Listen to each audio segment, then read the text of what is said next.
Mr. Chairman, welcome back to our program. Let's start with the economy here. Manufacturing is slowing down. The jobs numbers were revised recently. Unemployment now at 4.3%. Novo Nordisk, the latest big company to say it's laying off 9,000 or so workers just hours before this interview. But my question is, what do you tell small businesses that are worried about a weakening economy right now? Well, frankly, Jason, small businesses, I traveled around the country, has got a great attitude, actually. I mean, they're really, the bill that we passed a couple weeks ago has helped them a lot. There's always some concerns with small business because they're risk takers and they don't have a lot of capital, and access to capital is an issue. But what I tell them is I think that we're poised to have a great economy through the end of the year, and after that, I think the last component we need is a rate cut, and I think we'll see that in September and maybe another one in December. But you couple rate cuts with tax cuts and less regulations and 100% expensing, the things we put in the latest bill we passed, is good news for small business. And frankly, a small business is ready to hire people, jobs are there. So I think, even though some of the numbers we've seen, I do think from a drill it down to a local standpoint, business is good and it's going to get better. Are you concerned about those numbers you've seen lately here? I mean, the latest BLS numbers were surprising to me. Yeah. Well, nobody likes to take a step backwards, but I believe the economy's good. Like, I've been in business, as you know, 57 years. I've seen everything from 0% to 20% interest. I've seen a lot of ups and downs. The basis is there to build this economy. You know, if small businesses can get capital from banks, and community banks have been really rescued by the bill that we just passed a couple weeks ago. If they can get money from community banks so they can take some risk, they're going to get reward in this economy. So I feel good about it, but it's not perfect. We need to address it, and we need to make it consumer friendly. We need to make it Main Street friendly, and things will happen. Let's talk about one of the committee projects, is the Save the SBA from Sanctuary Cities Act, Small Business Administration. And part of it requires the SBA to remove offices from sanctuary cities like Atlanta, Boston, Chicago, Denver, New York, and even Seattle. I'm curious, so what does this mean to the small businesses in those cities that rely on the SBA for kickstart loans and just to help them sustain business? Well, that's a great question. We're not moving SBA out of there, in many cases, their state. We're just moving out of a city that's a sanctuary city. It's a safety factor, main thing for our employees there with the SBA. And also, quite frankly, you got people trying to borrow money the right way, and you got people trying to loan money the wrong way by these sanctuary cities not working with the federal government. So but it's main thing to get people in a more safe environment. We're going to be able to give good service to the customer better than what they've had. And I'm in the car business, been for a long time. I understand what good service requires and what it takes, and we're going to deliver that with the SBA and the small business. I want to ask about the Made in America Manufacturing Finance Act. A lot of words there that you introduced back in May. Tell me what this would do for small businesses. Well, what it does, it gives the small business an opportunity to get product and maybe achieve inventories and hire more people and so forth. And when you have inventories, you get discounting, and that drives costs down. So I think it's a good deal. Main Street likes it, and again, it opens up for Main Street to do business. Jason, 75% of our workforce, 75% of our payroll in America is generated by small businesses, like all the ones we know and people we know around our communities. So we turn that loose, the economy begins to get really good and really strong. Let's talk about the big elephant in the room here for a moment. That's the tariffs. How do you think President Trump's tariffs have impacted small businesses, especially in Texas? Well, that's a great question, and you're talking to a car dealer, remember that, okay? Sure. Cars and tariffs, so I have firsthand knowledge of what it is, and quite frankly, I'm not afraid of tariffs, I'm aware of tariffs, but I think that they're beginning to settle down. He's actually used the tariffs as a pretty good wedge point to get people to do business with us. There's no reason, Jason, that America should have the largest economy in the world and be paying list price wherever we go, and I think we're getting that fixed. But I will tell you, one thing a lot of people aren't talking about in association with tariffs, we need interest rates cut, because if you have an interest rate cut, you'll save some money, and it could very well cover the cost of a tariff increase if what you're buying has a tariff on it. And it'll create more discounts for people to offer more businesses and so forth. So we actually could have costs flatten out if we get an interest rate cut that coincides with a tariff increase. The U.S. Supreme Court is considering whether President Trump can even enact tariffs here. The case was, at least one of these cases, was filed by five small businesses. What do you make of that? And if tariffs are refunded, what do you think businesses would benefit from? Well, I don't know. Everybody's saying, is this legal or not illegal? I think it'd be really hard to refund tariffs. I don't know if I'd be for that because we know you've seen maybe a later number than I have, but we've had about $150 billion in tariff income come into the government. That's like an other income to a small business.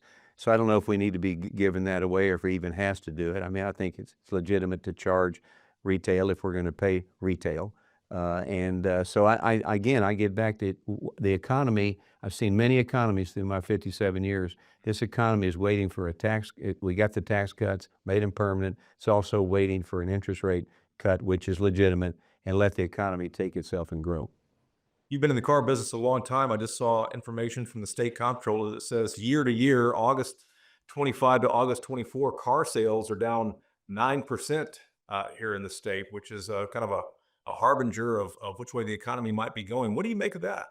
Well, the economy, you're exactly right. The car industry is a good barometer. And let me tell you, Jason, we have people want to buy cars. I mean, there's no lack of wanting to buy. The problem is the cost of goods sold. That's no problem. Except, the manufacturers, they just put more costs in this stuff, and the cost of goods sold is getting higher and higher. That's why, again, an interest rate cut would do a lot of wonders, frankly, for my industry, where people can buy more for less. People are payment buyers. They want to be able to budget the right number for a vehicle. They want to buy the vehicle. So interest rate cuts are important, and the manufacturer in our business is going to have to take control of that. We're going to start seeing 0% again. We're going to start seeing lower interest rates to move the economy along. But aren't tariffs offsetting any interest rate cuts that might be coming? Well, they could. Although I got to tell you, I don't have a tariff vehicle on my lot right now, so I don't know. A lot of the tariffs have been absorbed by the manufacturer, but I will tell you, if you have a tariff car and you can't sell because it's priced too high, what we do in our business is, we discount the vehicle. The manufacturer comes with a rebate. You get a cut in the interest rates, and your the used car market is going up, so you got more value in your used car, and pretty soon you bought a tariff car for less you did without a tariff. Hmm. Let's talk crime for a moment. I've seen you talking a lot about that. You say that Main Street needs safety and security in order to be successful. Nobody would argue with that. But as we're watching these, talk of National Guard going to Chicago, we've seen them in Washington, D.C., would you support seeing National Guard in Arlington or in Fort Worth, anywhere in your district? Well, fortunately, we live in the great state of Texas, and we don't have the issues they got in Chicago and some of these other cities. I mean, we've always supported law enforcement in Texas. Sure.